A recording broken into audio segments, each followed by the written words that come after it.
people, what's up? So in this video I will show you another farming strategy, and this is more towards the divination card. Okay, farming for divination card, and this will actually be my last farming strategy video before I actually take a 2-week break like I mentioned previously. Okay, so this is very simple. There is no juicing involved. You don't use any scarabs. Probably only one sextans, which is Elva.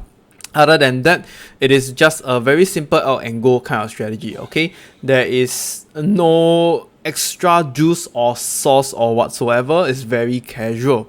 I will go through the details on how this strategy actually works, and then I'll show you guys the Atlas skill tree on why I take those certain notes, and then after that I will show you a gameplay of me farming Crimson Temple. Of course I didn't get the apothecary, but just roughly how it feels like farming in this strategy. Alright, so first and foremost, this is the Google spreadsheet for this particular strategy. I have updated them already. Just head over to the Divination card farming section and you can find it. Make sure it's the Alch N Go version. There is one which is the older version. I will delete away when I have time after I have recorded down my previous notes. Alright, and this is featuring the Grand Design Keystone, which I will explain later. Okay, so on a high level overview, the map sustainability for this strategy is quite easy.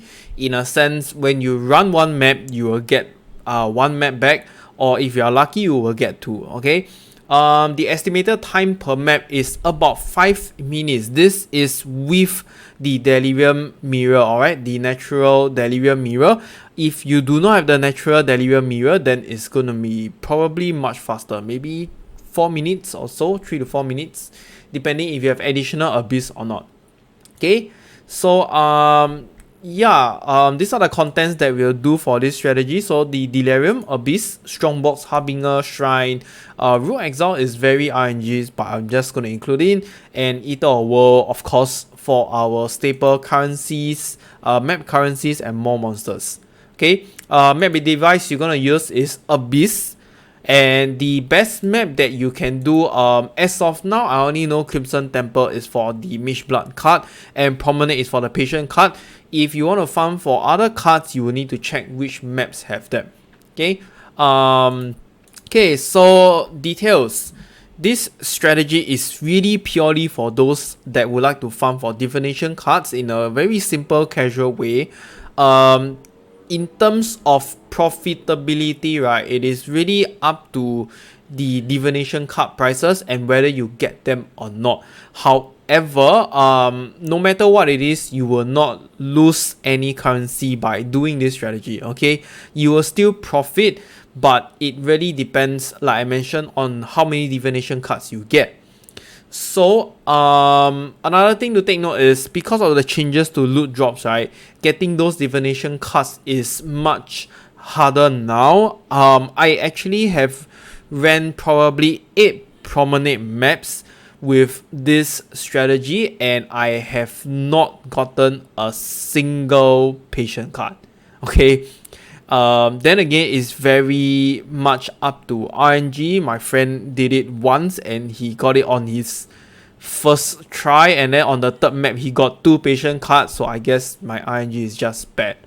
Alright, next is Delirium still gives the most amount of monster. Like no matter which content you do, right, I think Delirium still gives the most amount of monsters. However, it does not give as much Simulacrum Splinters as before, so do not expect it to be the same as last league or previous leagues. Okay, like I mentioned, right, this strategy does not guarantee the divination card drop, so it just improves your chance of getting one, and ultimately it's still up to RNG. Please use a cast on death plus portal combo. Okay, put this into any of your skill gem sockets, because if you are doing this strategy and you die in the middle of the delirium fog, right, sometimes the monsters are really too strong. As you go deeper into the fog, your delirium rewards go higher, basically the monsters become much stronger in terms of HP, damage, and every single aspect of it, okay? And without this skill gem combo, if you die in the middle, you're gonna lose your Delirium Fog almost immediately if you're not near the entrance. So yeah, we do not want this to happen, so please use a cast on Death plus Portal. Map device, like I mentioned, will be Abyss. We are no longer going to use Fortune Favor the Brave, okay? Because there are a lot of contents in this league. If you use Fortune Favor the Brave, it basically will be block off. So what I mean by block off is, let's say if you encounter a Smuggler's Catch, alright, the heist map device, even if you open the Smuggler's Catch, you will not get any contract or blueprint because you have blocked it off, okay? And yes, there's a total of 39% increased pack size from this Grand Design Keystone, and most of the passive nodes taken are useful according to your map run, so stuff like Strongbox, Essence, Harbinger, Delirium, so on and so forth, right? So there will be one problem that sometimes you might encounter, okay, which is the Abyss might actually move backwards instead of forward. Alright, and then when your Delirium Fog is like quite near towards you to the end, and if the Abyss go backwards and you are out of the Delirium Fog, then you might actually end the Delirium, and we do not want this to happen. Okay, so if you actually encounter this situation where you start seeing the Delirium timer of 4 seconds starting to count down and the Abyss is out of the fog, just ignore it and continue to move forward. Alright, it's not worth to continue to kill the Abyss monsters. Okay, and yes, please get the Elva Compass if you do not have enough of its master mission. Basically only aim for Locus of Corruption Chamber and Doyanis Institution Chamber. They are the most valuable one. You don't need to worry about the cost of it. The last I bought was about 5C. I think it might have increased in price now because I bought like one whole tab of it previously. Regardless of how much the compass is, trust me, you're still gonna earn a lot of currency from this, okay? And not only that, Elva Temple drops a lot of loots and you will have chance to drop the Divination cards as well. Just remember that. I think the Locus of Corruption Chamber is going for 50C at this point of the video, and Doyanis Institution is, I don't know, 90 chaos or something like that. Yeah, so it's no matter what, you're still gonna profit from it. Okay, but make sure you have taken the Elva or the Incursion Temple Atlas skill tree nodes. Okay, and the next thing to take note is Essence. When you are near towards the 7 Delirium reward stage, alright, 7, let me just add this. So 7 Delirium reward stage, I will recommend to completely ignore the Essence, right? Just completely ignore it. If you see it, walk past it, don't release it or whatsoever, because the Essence monsters are very strong at 7th reward state onwards, okay? They are very tanky and there is a very high chance that they will one-shot you even when you are very powerful. Okay, so yes, you should just ignore it, and maybe if you want, come back later once you have completed the map. I presume that when you actually see this at the 7th Delirium reward stage, you are more or less very near to the end of the map. Okay.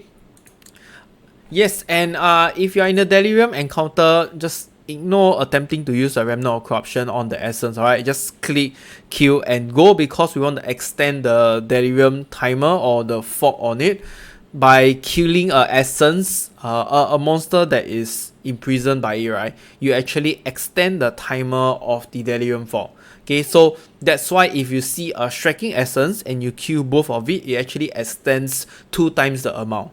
So that's why it's very good, and we do not want to waste time like staring into the Essence and thinking if we should be using a Remnant Corruption or not. Just click and go. Okay, very simple. And yes, that's about it. I will show you the Atlas skill tree now. Alright, so this is how the skill tree will roughly look like. I will go through at the bottom first. So Essence and Strongbox, this two is kind of mandatory. And then we want to take every single passive nodes that we can. So this new 4 will be included inside. We will go to the left first. So left will be taking Crystal Lattice. for more essence, and then that which you seek for more chance to spawn a Delirium Mirror. And for here, we're going to block off every single one of them except for Abyss, because we are going to run Abyss. So leave it open. 2 nodes here for more passive nodes. And towards the right, we're going to take the Shrine and the Harbinger, plus block every single thing except Delirium. Okay, so the 2 things we are not going to block off is Delirium and Abyss. Please take note of that. Moving upwards on the right, we're going to take this Abyss, because there still will be chance that you can spawn an additional Abyss on top of whatever you already have on the map. Okay, so that's why Underground Kingdom is taken. Pack with Energy is just for the passive nodes, it's just 2 more points just to get 1 more % of it. Stream of Consciousness, because we are going to Alch N Go. And then upwards on the right, we're going to take Unspeakable Offensive. So over here, I just want to mention first, why do we take Unspeakable Offensive instead of First Wave? The reason is you want to kill the Harbingers fast to extend the Delirium timer. Okay, and not only that, of course, it gives you more monster, but yeah, we do not want to deal with the Harbinger boss because it takes very long. So that's why we take this instead of the Harbinger boss. Okay, we want to kill it fast and just carry on with our map. On the right, we have the Rampant Growth and your Eldritch Gaze, and then outwards is the Shadow of Hunger and of course your Enduring Influence. We still want to have the Sexton. For use of Sexton, I think this is quite important because we're going to increase more monsters through our map with the Sexton. Okay, and on the left, we're going to take Secret Operations and Temper Proof, and then Drawn to Power with Syncretism for our Shrine. So next will be this Ruckus and Exalt Wheel. Why I've taken this is because it's just 5 points to take 2 more % of pack size, and I think it's quite okay rather than taking 4 points and you only get 1%. So the Road Exiles, it doesn't really give you much, but it still drops some stuffs like maps and currencies. Okay. Next will be Amplify Energies. Of course, if you're running Essence, this is a must. And then moving downwards, we have Contested Development and Resource Relocation. This is mandatory when you are actually doing Elva, right? Because the Elva temples are going to sell out very well once you get either the Locus of Corruption or Dorani's Institution. Okay, and then just ending it off with the Crystal Resonance. This Striking Essence is also a must when you are doing Delirium Mirrors, because killing 2 of these monsters will mean extending the timer twice as much. And then of course your Descent into Madness and Singular Eternity. Okay, we will not be taking the Delirium here because there is really no point. All of our small nodes is going to be blocked off and it takes a lot of points to reach there. So there is really not much use, and that's why we ignore it. Our focus here, our real main focus here is just to get a lot of monsters on the map so that we have more chance of getting the Divination cards and also for easier map sustainability.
Okay, that comes to the end of this video. So if you have any questions, do join the Discord and I will try to answer your questions. And if you like my video, do remember to hit the like and subscribe button. I will see you in the next one.